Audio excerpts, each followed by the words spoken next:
नमस्कार, आदाब, सत श्री अकाल। मैं शिल्पी आप सबका प्राइम आईएएस ऑफिशियल के इस यूट्यूब चैनल पर फिर से एक बार स्वागत करती हूँ। देखिए, आज यहाँ पर क्या एक खबर आई है कि भारत ने फॉरेन डायरेक्ट इन्वेस्टमेंट यानी कि एफडीआई के नियमों में कुछ चेंजेस किए। यानी कि कह रही है सरकार कि अब 10% तक जो है चाइनीज की हिस्सेदारी वाले निवेश को ऑटोमेटिक रूट से मंजूरी मिलेगी। घबराना नहीं है, सब समझेंगे। भौकाल बनाने की जरूरत थी तो मैंने सोचा थोड़ा बता दूं। पहले क्या होता है कि हर छोटे चाइनीज लिंक पर भी सरकारी अप्रूवल जरूरी था, जिससे कि इन्वेस्टमेंट हो जा रहा था। लेकिन अब यहाँ पर नए नियम जो बनाए गए हैं वो रिस्क बेस्ड अप्रोच ला रहा है, जहां पर कम हिस्सेदारी को भी लो रिस्क माना गया है, लेकिन सिक्योरिटी भी मेंटेन रखी गई है। इससे इन्वेस्टमेंट बढ़ेगा, स्टार्टअप और मैन्युफैक्चरिंग को भी पोस्ट मिलेगा। और आप ये सारी चीजें आज के इस लेक्चर में समझेंगे। समझना यहाँ पर यह है कि भारत के अपने पड़ोसी देशों के लिए एफडीआई के क्या रूल होंगे, और अपने भारत के पड़ोसी देशों के छोड़कर बाहर के कोई और विदेशी कंपनीज हैं या बाहर के कोई और देश हैं, उनके लिए भारत के पड़ोसी देशों के साथ अगर वो मिलकर कोई स्टेक ले रहे हैं तो वो किस प्रकार से भारत में इन्वेस्टमेंट कर सकेंगे। सिंप्लीफाई है, आप तो नहीं डर रहे? आओ चलो समझते हैं इसको और सिंपल करके।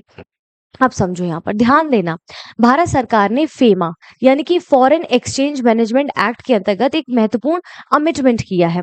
एक रूल लाए हैं उसमें कहा गया कि किसी विदेशी कंपनी, अगर कोई फॉरेन कंपनी, मान लीजिए फॉरेन कंपनी आपकी यूएसए है, ठीक है, उदाहरण के तौर पर अगर कोई विदेशी कंपनी में चाइना यानी कि भारत के कोई भी पड़ोसी देश, पाकिस्तान तो क्या ही इन्वेस्ट करेगा, तो चाइना को ही ले लेते हैं, चाइना या किसी पड़ोसी देश की हिस्सेदारी 10% या उससे कम है, तो वो भारत में ऑटोमेटिक रूट के माध्यम से निवेश कर सकती है। अब आपको इससे पहले हम आगे बढ़े, मैं बता दूं कि भारत में जो इन्वेस्टमेंट है, एफडीआई की बात कर रहे हैं, वो दो तरीके से होता है। Approval route, sorry, automatic route के थ्रू और गवर्नमेंट रूट के थ्रू। भारत के जो पड़ोसी देश जैसे पाकिस्तान हो गया, चाइना हो गया, बांग्लादेश हो गया, उदाहरण के लिए हमने इसको समझा, ये सब क्या कर सकते हैं कि ये ऑटोमेटिक रूट के थ्रू डायरेक्ट इन्वेस्टमेंट आप एफडीआई जो है भारत में नहीं कर सकते।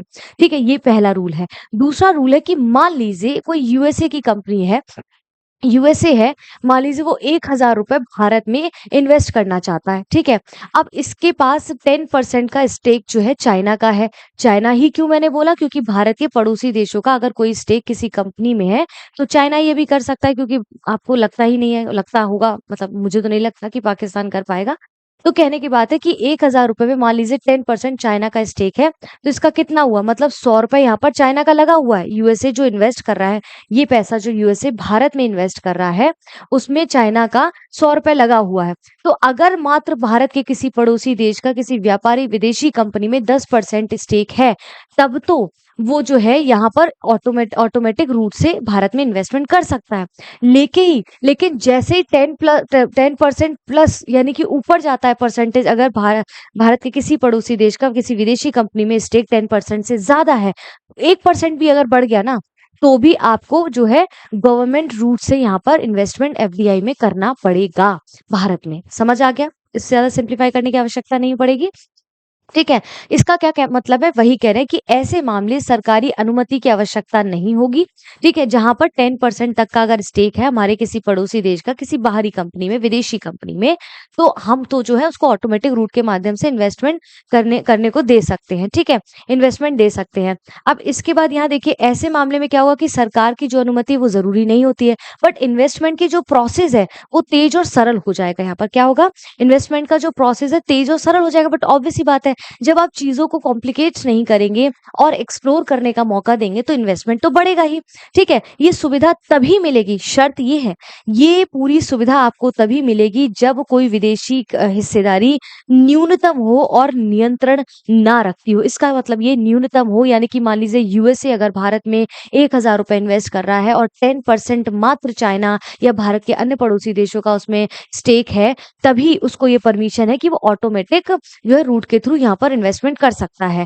ठीक है, और अगर उससे ज्यादा है, मान लीजिए अब चाइना के पास, चाइना 40%, 1,000 रुपीज में चाइना 40% ले लेता है, मतलब 400 रुपए वो लगा रहा है उस कंपनी में, और चाइना उसको जो है यूएसए उसको भारत में इन्वेस्ट कर रही है, तो इसका मतलब है कहीं ना कहीं चाइना काबिज कर लेगी उसको, हावी हो जाएगी ना एक समय के बाद। तो जो कंपनी इन्वेस्ट कर रहा है भारत में उस पर हावी होगी, तो ऑटोमेटिकली भारत में भी हावी हो।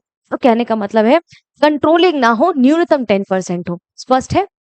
अब यहाँ पर दोनों रूट्स समझ लेते हैं, ये आखिरकार ये रूट्स होते क्या है? देखिए, ऑटोमेटिक रूट अगर देखें तो पहले सरकार से मंजूरी इसमें नहीं लेने की आवश्यकता थी, ठीक? अभी भी नहीं है। सिर्फ आरबीआई के कुछ नियम्स होते हैं, उनको फॉलो करना पड़ता है। जल्दी और आसान प्रक्रिया भी यहाँ पर देखने को मिलती है। इसीलिए भारत के पड़ोसी देशों में आप देखेंगे, उनको ऑटोमेटिक रूट के थ्रू व्यापार करने निवेश करने का कोई चांस ही नहीं है। अब गवर्नमेंट रूट के थ्रू वो कर सकते हैं। अब यहाँ पर ये कह रहे हैं कि गवर्नमेंट रूट में क्या क्या होता है, इन दोनों में डिफरेंस समझ रहे हैं? गवर्नमेंट रूट क्या होता है, इसमें पहले अनुमति लेनी पड़ती है। इसीलिए जो भारत के पड़ोसी देशों को छोड़कर जो बाहर की कोई कंपनी अगर इन्वेस्ट कर रही है और उनके उस पैसे में भारत के किसी पड़ोसी देश का स्टेक है, तो उसको इस रूट से जाना पड़ेगा अगर वो 10% से ऊपर है। तो पहले अनुमति लेनी ज़रूरी है। Department for promotion of industry and internal trade, ठीक है, और होम मिनिस्ट्री की मंजूरी दी जाएगी। ये प्रक्रिया जो है स्लो है, इसी कारण से इसमें क्या होता है कि दिक्कतें आती हैं। इसीलिए इसको 10% कर दिया गया कि भाई चलो पहले 5% था, तो बाकी के इन्वेस्टर सोचते थे अरे क्यों कचड़े में पड़ना, कभी चाइनीज की कोई कंपनी उसमें इन्वेस्ट कर रही होगी तो ये भारत आने नहीं देगा। तो भारत सरकार ने सोचा क्यों ना हम इसको एक स्टैंडर्ड मोड पे लेकर आए, 10% लेकर आए, ठीक है। तो प्रक्रिया धीमी और जटिल है, इस कारण से इससे बचते हैं।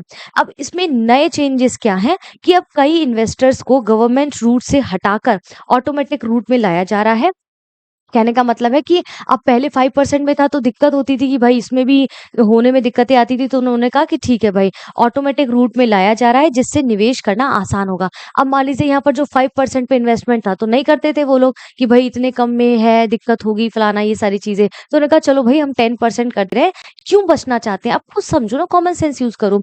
यहाँ पर इतनी टफनेस है, इन्वेस्टमेंट पैसा लगाने के लिए यहाँ टफनेस है। वो चाहते हैं कि 5% से यहाँ पर 10% कर दो भाई हमारा, तो हम यहीं से व्यापार कर लेंगे। 10% से ऊपर होगा तो हम देख लेंगे। 10% समझ रहे हैं ना? मतलब कि अब मैं नहीं बता रही, मैं सीधा-सीधा बता रही हूँ, सुन लो मेरी बात ध्यान से। मतलब कि वही अगर यूएसए ₹1000 भारत में लगाता है, भारत में इन्वेस्ट करता है और उस ₹1000 में भारत के पड़ोसी देशों में से कोई भी पाकिस्तान से उम्मीद नहीं करे तो हम चाइना से कर लेते हैं। 10% तक अगर यानी कि ₹100 का स्टेक उसका यूएसए के उस ₹1000 में वो है, जिसमें भारत में इन्वेस्ट कर रहा है, तो वो ऑटोमेटिक जो है रूट के थ्रू आ सकता है। जैसे ही 10% से ऊपर हो जाएगा वो स्टेक, तो तुरंत उसे गवर्नमेंट रूट से पास करानी पड़ेंगी चीज़ें। अब समझ आ गया? समझ आ गया होगा। ठीक है, अब यहाँ पर हम आगे बढ़ते हैं। अब यहाँ पर कह रहे हैं कि ये देखो हमने समझ लिया, इसमें क्लैरिफ़ाई कर दिया है। पुराने नियम क्या कहते थे? अगर पुराने नियमों की यहाँ पर आप बात समझेंगे तो बदलाव की ज़रूरत हमें क्यों पड़ी है, ठीक है? अब यहाँ पर देखो, यहाँ पर 2020 में क्या हुआ कि भारत सरकार ने यहाँ पर अगर आप देखेंगे, ठीक है, भारत सरकार ने क्या किया 2020 में एफडीआई से जुड़े कुछ नियमों को सख्त किया था, वही 5% इत्यादि किया था, ठीक है। खासकर चाइना और अन्य पड़ोसी देशों से आने वाले जो इन्वेस्टमेंट थे, उसके लिए पहले सरकार मंजूरी लेना अनिवार्य दिया जाता था। यानी कि जो गवर्नमेंट का जो यहाँ पर आप परमिशन है ना, जो मैंने आपको पहले बताया ऑटोमेटिक परमिशन और आपका ये गवर्नमेंट रूट जो बताया है, तो इसकी परमिशन लेना ज़रूरी होता था। अब इस सख्ती के पीछे क्या कारण है? ऐसा क्यों किया गया था उस समय पे? तो आपको याद हो कोरोना काल के समय पे भाई उस समय पे कई भारतीय कंपनियां जो हैं उसकी वैल्यू कम हो गई थी भारत में, ठीक है। और ये डर था कि विदेशी यानी कि खासकर चीनी कंपनियां सस्ते में कहीं उसको ऑक्यूपाई ना कर लें, क्योंकि बाहर से जो इन्वेस्टमेंट आ रहा है उनका उसमें स्टेक ज्यादा है, और कहीं ऐसा ना हो कि भारत में वो बाहर की कंपनियां जो हैं इन्वेस्टमेंट करें और ये पूरा इनटेक कर लें उसको अपने। सब समझ रहे हो ना? भाई जिसका ₹100 में जिसका ₹40 लगा होगा, तो वो ज़्यादा से ज़्यादा करने की कोशिश करे कि नहीं हमको भी ज़्यादा प्रायोरिटी पे रखा जाए, हमको भी वहाँ पर जो है अधिग्रहण करने का मौका मिले। अब यहाँ पर सुरक्षा से जुड़ी चिंताएँ क्या थी? इसका एक बहुत बड़ा कारण है जो अभी हमने चेंजेस किए हैं 10% वाला। पहले ये था कि डेटा, टेलीकॉम और फिटनेस जैसे सेक्टर बहुत ही सेंसिटिव माने गए थे और इन एरियाज़ में विदेशी नियंत्रण जोखिम भरा हो सकता था। मान लीजिए यूएसए अब यहाँ इन्वेस्ट कर रहा है, उसमें बहुत ज़्यादा इन्वेस्टमेंट जो स्टेक चाइना का है मान लीजिए, तो भाई अपनी वही आधिपत्य वाली स्थिति आ जाएगी। वो नियंत्रण में लेने की कोशिश करेगी, भाई कर तो तुम इंडिया में इन्वेस्टमेंट रहे हो ना, तो भारत के लिए जोखिम हो जाएगा। तो अब भारत और चीन तनाव आपको पता ही होगा, गलवान वैली की जो घटना थी उसके बाद रिश्ते और खराब होते गए थे 2020 में, ठीक है। इसलिए इन्वेस्टमेंट पर अतिरिक्त निगरानी ज़रूरी समझी गई। अब आप एक चीज़ देखो, इस सारी कॉन्वो में आपने देखा हम बात कर रहे हैं भारत के पड़ोसी देशों की, लेकिन चाइना के अलावा कहीं कोई नाम नहीं सुना होगा, क्योंकि सरकार अब डायरेक्ट उसको जो है पॉइंट आउट नहीं करना चाह रही है और उसको पता है कि कौन भाई किसके पास कितना पॉकेट में पैसा है वो कर सकता है इन्वेस्ट, तो चाइना ही कर सकती है। इसीलिए ये सारे रूल्स एंड रेगुलेशंस चाइना को ही मद्देनजर रखते हुए किए गए, क्योंकि चाइना कभी डायरेक्ट पंगा नहीं लेगा ऐसे। और इनडायरेक्टली आप देख रहे होंगे पाकिस्तान को हेल्प करता है भी, देखिए उसने अपनी वहां से कई सारी कंपनीज जो है वहां से वाइंड अप करा लिया, ले ऑफ कर दिया। उसको पता है पाकिस्तान में उसकी चीजें ग्वादर में चली नहीं पा रही हैं, वो एक अलग मुद्दा है। कहने का मतलब ये है कि यहाँ पर चाइना को ही एक्चुअली पूरी तरीके से टारगेट करने की वजह से सारे इक्वेशंस चेंज किए गए हैं। ठीक है, इसका असर क्या पड़ा? नियम इतने सख्त थे, उससे क्या हुआ कि अगर कोई कंपनी जब 5% वाला 2% वाला जब हमारा फॉरेन एफडीआई में जो इन्वेस्टमेंट की बात होती थी, हमारे भारत के पड़ोसी देश अगर उसमें इन्वॉल्व होते थे, तो ये जब सख्त नियम होते थे, इससे क्या होता था, जो कंपनीज थी ना बहुत छोटी, यानी कि जैसे 1% चीनी हिस्सेदारी होते हुए भी वो उनको क्या करना पड़ता था, गवर्नमेंट रूट से आना पड़ता था। तो सोचते थे भाई हम करेंगे ही नहीं, इतना मुश्किल काम हो रहा है, तब भी उसे जांच और सरकारी मंजूरी से गुजरना पड़ता था। इसीलिए सरकार ने कहा ताकि भारत में एफडीआईज को और हम जो है अट्रैक्ट कर सके, बेहतर तरीके से इन्वेस्टमेंट दे सके, जॉब्स प्रोवाइड कर सके, इंफ्रास्ट्रक्चर दे सके भारत को, इस कारण से इसको 10% किया गया। ठीक है, अब इसके बाद हमने देखा क्या पुराना दिक्कत जो था समझा। पुराने नियम की दिक्कतें क्या थी भाई, क्लियरली यहाँ पर बता रहा है। पुराने नियम की दिक्कतें विदेशी फंड पर ज्यादा इसका जो है ज्यादा पैसा यहाँ से आया। ठीक है, कई ग्लोबल जो इन्वेस्टर्स थे ना, इसमें एक चीज और देखिए, एक मिनट रुकिएगा, जस्ट एक चीज और देख लूँ इसमें एड ऑन है या नहीं है। Just a minute. हाँ, ओके ओके ओके ओके। हाँ चलो ठीक है, वापस चलते हैं। मैं बस एक चीज देख रही थी मैंने ऐड ऑन किया या नहीं। अब पुराने नियमों में दिक्कतें क्या थी, इतनी बात समझ में आ गई होगी कि दिक्कत कहाँ कहाँ आ रही थी। अब विदेशी फंड पर असर पड़ता था। अब जब क्या हुआ कि कई ग्लोबल जो इन्वेस्टर्स हैं, ग्लोबल इन्वेस्टर्स कोई भी हो सकते हैं, for example USA, Europe, Britain, ठीक है, ये निवेश ही नहीं कर पाए। इनको लगा भैया इतना कम परसेंट, अब मान ली चाइना ने, अब मान ली 1% भी है, तब भी आपने इतने सख्त रूल रख लिए। तो क्योंकि उनके फंड में थोड़ा सा चाइनीज हिस्सा भी था, इसलिए हर केस में मंजूरी बन गई। तो उनको टेंशन होने लगी कि भाई ऐसे कैसे इतने, आप सोचिए ना, आप सिंप्लीफाई रूल्स की तरफ जाना पसंद करेंगे, आप वहां रहना पसंद करेंगे, वहां इन्वेस्ट करना पसंद करेंगे जहां पर आपको टेंशन ना हो, बहुत ज्यादा रूल्स एंड रेगुलेशंस ना हो। Everybody wants this, right right, personally और प्रोफेशनली सब चाहते हैं ये। फॉर एग्जाम्पल किसी फंड में मान लीजिए 5% भी अगर चाइनीज पैसा होता था तो रिस्क माना गया, यानी कि भारत ने बोला नहीं नहीं नहीं, डील अटक गई, रद्द हो गई, ये गवर्नमेंट रूट से आना है, फलाना, ये सारी चीजें बहुत मुश्किल हो जाता था। It's complicated thing, right. अब इन्वेस्टमेंट की रफ्तार कम हो गई, जब ऐसा किया गया, इन्वेस्टमेंट कम होने लगा, तो भारत में जो स्टार्टअप्स कर रहे बच्चे हैं, जो लोग हैं, उनको फंडिंग मिलने में भी देरी हो गई, ऑब्वियस सी बात है। ठीक है, इंटरनेशनल डील्स भी जो होती थी भारत के साथ वो भी स्लो होने लगी, लोगों का इंटरेस्ट लूज होने लगा। तो भारत निवेश के मामले में कुछ देशों से पीछे रह गया। यहाँ पर 2020 के दौरान ऐसा देखा गया। ठीक है, अब नियमों का बोझ, इसमें बताने वाला क्या है। ठीक है, छोटे छोटे और कम जोखिम वाले जो इन्वेस्टमेंट थे उनमें भी जांच में फंस गए कि भाई इतना सा इन्वेस्टमेंट करना, जांच पड़ताल इतनी करनी है, तो उन्होंने कहा छोड़ो, हमें भारत में इन्वेस्ट करना ही नहीं है। तो अब तो हम सोचेंगे ना अपने बारे में।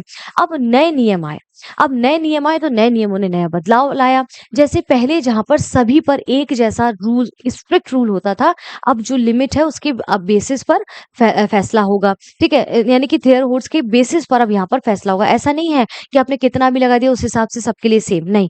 अब कैसे फैसला होगा, ये कैसे काम करेगा नया सिस्टम, जैसा कि मैंने स्टार्टिंग में बताया कि 10% की अगर हिस्सेदारी है तो कम जोखिम माना जाएगा, और सीधो ऑटोमेटिक रूट के थ्रू। और ऑटोमेटिक रूट में इतने रूल्स एंड रेगुलेशन नहीं, तो लिमिटेशन 10% दे दी गई। अगर 10% से ज्यादा स्टेक है किसी मान लीजिए यूएसए की कंपनी में, भारत के किसी पड़ोसी देश का 10% से ज्यादा स्टेक है, तो 10% से ज्यादा हिस्सेदारी, तो नियंत्रण का शक हो जाएगा।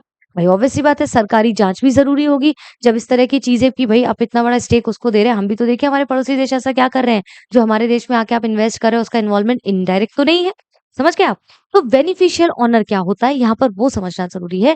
पीएमएलए जिसके कहता है कि वो व्यक्ति या संस्था जो रियलिटी में कंपनी पर नियंत्रण रखती है या उससे फायदा लेती है, ये बेनिफिशियल ऑनर देखना जरूरी है। इसीलिए इसको 10% निर्धारित किया गया। 10% से ज्यादा है तो आपको टफ रूल के थ्रू फॉलो करता कहते हैं कि नहीं नहीं, ये रूट से मत जाइए, ये रूट में रूल्स रेगुलेशंस नहीं पर रिस्क है। लेकिन आप जब टफ रूट से जाते कि रिस्क नहीं है वहां पर, लेकिन हर चीज की जांच पड़ताल है, तो आप वहां से जाना क्यों पसंद करेंगे? तो ये बेनिफिशियल जो ऑनर है, ये देख रहे हैं कि ऐसा तो नहीं कि ज्यादा परसेंट का स्टेक लेकर यहाँ पर और भारत में चीजों को, कंपनी पर नियंत्रण जमाए और फिर भारत में भी उस चीजों का वर्चस्व झेलना मतलब वो प्रेशर झेलना पड़े। अब ये इतना महत्वपूर्ण क्यों हो गया? अब ये इतना ऐसा क्या हो गया जिसकी वजह से इतनी इंपॉर्टेंस इसकी बढ़ गई? तो यानी कि जो फर्जी कंपनियां होती थी उनके जरिए इन्वेस्ट रोकने के लिए ठीक है, जो फर्जी कंपनी इन्वेस्ट करती हैं, कोई फिजूल में आती हैं और लंबा भी नहीं चलती हैं। तो छुपे हुए जो विदेशी नियंत्रण है, दिखने में तो दिख रहा है कि यूएसए की है फॉर एग्जाम्पल, लेकिन उसके पीछे चाइना या अन्य ऐसी कंपनीज काम कर रही हैं जो हमारे लिए बेनिफिशियल नहीं है। तो छिपे हुए विदेशी नियंत्रण को पकड़ने के लिए भी इस प्रकार के स्ट्रिक्ट नियम बनाए गए। मान लीजिए कंपनी सिंगापुर में रजिस्टर्ड है, ठीक है। अब इसका उदाहरण समझिए, मान लीजिए कोई कंपनी सिंगापुर में रजिस्टर्ड है, लेकिन उसमें 40% चाइनीज हिस्सेदारी है। तो ऐसे में उसे चाइनीज कंट्रोल माना जाएगा और उसे मंजूरी लेनी होगी। ठीक है, अब आप समझ गए, मुझे लगता है बहुत क्लेरिफाई किया, बहुत स्पेसिफाई किया। फिर भी नहीं समझ आता कमेंट कर देना, मैं पहले पूछूंगी फिर मैं बताऊंगी, ठीक है। चलो ठीक है, अब आगे बढ़ते हैं। अब आर्थिक नजरिया, ये बदलाव क्यों जरूरी था? भाई हर चीज, जैसा कि मैं कहती हूँ, changes the law of nature. अब ये जरूरी क्यों था? अगर हम इकोनॉमिकली देखें तो हमने क्यों 10% का ऑटोमेटिक रूट में ऐसे चेंजेस किए, ठीक है, उसको समझिए। जैसा कि मैं बताती आ रही हूँ, क्योंकि ये इतना समझ आ गया होगा। देखिए, विदेशी निवेश को आकर्षित करने के लिए सबसे पहला पॉइंट, यानी कि ज्यादा पैसा आएगा। पहले नियम क्या होते थे? मुश्किल होते थे, लोग निवेश से करने से डरते थे। अब नियम आसान हो गए तो इन्वेस्टमेंट करना भी आसान हो गया। मतलब कि बाहर का पैसा जब आसानी से भारत जाएगा तो कोई भी इन्वेस्ट करना चाहेगा, ठीक है। अब आसानी से भारत आएगा, ठीक है, भारत जाएगा नहीं, भारत आएगा। और स्टार्टअप्स को, माफी चाहती हूँ, ये भी नाराज हो गया, मैंने गलत बोल दिया। खैर, अब यहाँ पर अब प्रक्रिया साफ और क्लियर हो गई। स्टार्टअप्स इकोसिस्टम को सपोर्ट क्लियरली समझ आ रहा है कि जो नई कंपनियां स्टार्टअप्स हैं उनको पैसा मिलना आसान होगा और अलग अलग देशों से पैसा लाने वाले फंड्स को भी राहत मिलेगी। मतलब स्टार्टअप जल्दी से ग्रो कर पाएंगे। मैन्युफैक्चरिंग को बढ़ाने की बात करें खास सेक्टर्स में, स्पेसिफिकली मेक इन इंडिया में हम देखते हैं इलेक्ट्रॉनिक्स, सेमीकंडक्टर, इलेक्ट्रॉनिक व्हीकल्स जो है, रिन्यूएबल जो आपकी कहते हैं ना एनर्जी है, उसके बारे में बात करें तो इस एरियाज में भी आगे बढ़ाने में विदेशी पूंजी बहुत जरूरी होती है। तो भाई इन्वेस्टर्स अच्छे से आएंगे, जब ज्यादा आएंगे तो इनको भी फायदा होगा स्टार्टअप्स के साथ साथ, राइट। अब व्यापक, अगर बड़े लेवल पर हम फायदा देखें इकोनॉमी पर, तो इसका क्या फायदा होगा अगर हम इस तरह की, माफी चाहती हूँ, चीजें कर देते हैं? लगातार स्थिर निवेश आएगा। पहले जो इनस्टेबिलिटी दिखती थी, अनस्टेबिलिटी दिखती थी, आ रहे हैं जा रहे हैं, भाई सख्त रूल है, लेकिन अब स्मूथ हो जाएगा, स्टेबल हो जाएंगे इन्वेस्टमेंट, ठीक है। रुपए को मजबूती मिलेगी। हम देख ही रहे हैं हाल फिलहाल में रुपए की क्या हालत है, 95+ डॉलर पहुंच चुका है, तो कितना बुरा हाल हो रखा है इस टाइम। तो उसको भी स्टेबिलिटी मिलेगी। अब एफडीआई सुरक्षित है क्योंकि ये कर्ज जैसा नहीं है। एफडीआई में प्रॉब्लम क्या है? तो भारत में एफडीआई ज्यादा आता दिखता है, यानी कि 88 बिलियन डॉलर दिखाई देता है। अब समझना, लेकिन असली फायदा बहुत कम होता है। क्यों असली फायदा कम होता है? क्योंकि रह मात्र ये 6 से 7 बिलियन डॉलर ही रह जाता है। इसका रीजन क्या है? आपका ये एफडीआई, यानी कि बाहरी कंपनियां हमारे इन्वेस्ट कर रही है, वो तो टोटल इतना कर रही हैं, काफी कर रही हैं, लेकिन अगर बचने जैसा देखे तो कम क्यों है? इसका रीजन है। इसका रीजन क्या है?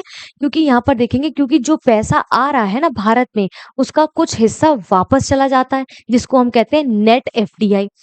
यानी कि इसका समझिए, इसका बाहर से लगातार जो पैसा आएगा, रुपए की वैल्यू मजबूत होगी, एफडीआई कर्ज नहीं होता, ये सब हमने समझा, सेफ है। फिर असली फायदा यहाँ पर कम क्यों है? क्योंकि जो पैसा आता है उसका कुछ हिस्सा वापस चला जाता है। Net FDI is equal to आने वाले पैसे में से माइनस कर देंगे बाहर जाने वाला पैसा, जिसको हम नेट एफडीआई कहते हैं, वो निकल आएगा। आपका बचता कितना है? यानी कि बाहर से जो इन्वेस्टर्स आ रहे हैं, यहाँ पर इन्वेस्ट कर रहे हैं, उनसे पैसा मिल रहा है, और जो हम बाहर जा रहे हैं खर्च कर रहे हैं, उसको माइनस कर देंगे, तो नेट एफडीआई हमारा बचता है यहाँ पर 6 से 7 बिलियन बचता है डॉलर। आई होप यहाँ तक क्लियर हो गया होगा, ठीक है। आई होप यहाँ पर क्लियर हो गया होगा। चलो इसको आगे देखते हैं। अब इसके बाद यहाँ पर चलते हैं, बाहर से जाने वाला पैसा, ठीक है। कंपनियां अपना मुनाफा वापस ले जाती हैं, डिविडेंड, रॉयल्टी। कुछ विदेशी कंपनियां अपना निवेश बेचकर निकल भी जाती हैं। भारतीय कंपनियां भी विदेश में निवेश करती हैं, something like that. I don't think so कि there is needed to this line, ठीक है। इसको नहीं, बाहर जाने वाला पैसा इसको छोड़ दो यहाँ पर, क्योंकि मैं कुछ और इसमें ऐड ऑन करी थी, शायद नहीं किया है, उसकी आवश्यकता नहीं थी। समझ आया? समझ आया होगा, मैं दावा करती हूँ समझ आया होगा। नहीं समझ आया दोबारा सुन लो, फिर नहीं समझ आया मुझे कमेंट कर दो, और प्यार से कमेंट करना। मैं प्यार वाले ही कमेंट करती हूँ, जो मुझे प्यार से पूछते हैं मैं प्यार से आंसर देती हूँ, ठीक है। खैर, यहाँ पर मजेदार बात ये है कि निरंतर पढ़ते रहिए। जब आप रोज आना, देखिए जब मैं अपने टाइम पे करती थी ना शुरुआत, तो रोज में बहुत प्रेशर फील होता था, जियो पॉलिटिक्स कैसे पढ़े, सब दिमाग के ऊपर से, और द हिंदू तो तौबा ही तौबा, ठीक है। लेकिन उसके लिए फिर क्या हुआ, हम जैसे ट्यूटर्स बने, धीरे धीरे फैकल्टीज ने उसको और सिंप्लीफाई करना शुरू किया। तो मेरा दायित्व ये कि जो कॉम्प्लिकेशंस मुझे अपने समय पे आए थे, या जो बच्चों को जिनको मैंने ऑलरेडी पढ़ाया इतने 8-9 वर्षों से, उनकी समस्याओं को सुनने के बाद मुझे समझ आया कि भाई इस पे काम करना चाहिए। तो प्राइम आईएएस ऑफिशियल ना केवल आप अगर यूपीएससी की तैयारी कर रहे हैं बल्कि बीपीएससी की तैयारी कर रहे हैं, व्हाटएवर यू आर डूइंग, ठीक है, ग्रेट कर रहे होंगे, उसके साथ साथ हम इतना सिंप्लीफाई कर दें ताकि आप उसको आम भाषा में भी समझ सके। तो आई होप यहाँ तक चीजें आपको क्लियर हो गई होंगी। क्लियर हो गई हो तो वीडियो को लाइक करना तो बनता है, कमेंट करे बिना तो कोई जा नहीं सकता, इट्स माय रूल, ठीक है, आपको करना पड़ेगा। यहाँ तक आ गए हैं तो प्राइम आईएएस ऑफिशियल के यूट्यूब चैनल को फॉलो जरूर करें, सब्सक्राइब कर दीजिए, बेल आइकन दबा दीजिए ताकि टाइमली आपको नोटिफिकेशन मिलता रहे। ये प्रोग्राम मंडे टू सैटरडे शाम को 4 बजे प्राइम आईएएस ऑफिशियल के यूट्यूब चैनल पर आता है और कई सारे प्रोग्राम्स हमारे चैनल पर है, निरंतर देखते रहिए। फिलहाल के लिए मैं चलती हूँ, देख लेना पूरा, कल मिलते एक और नए वीडियो के साथ, तब तक के लिए धन्यवाद।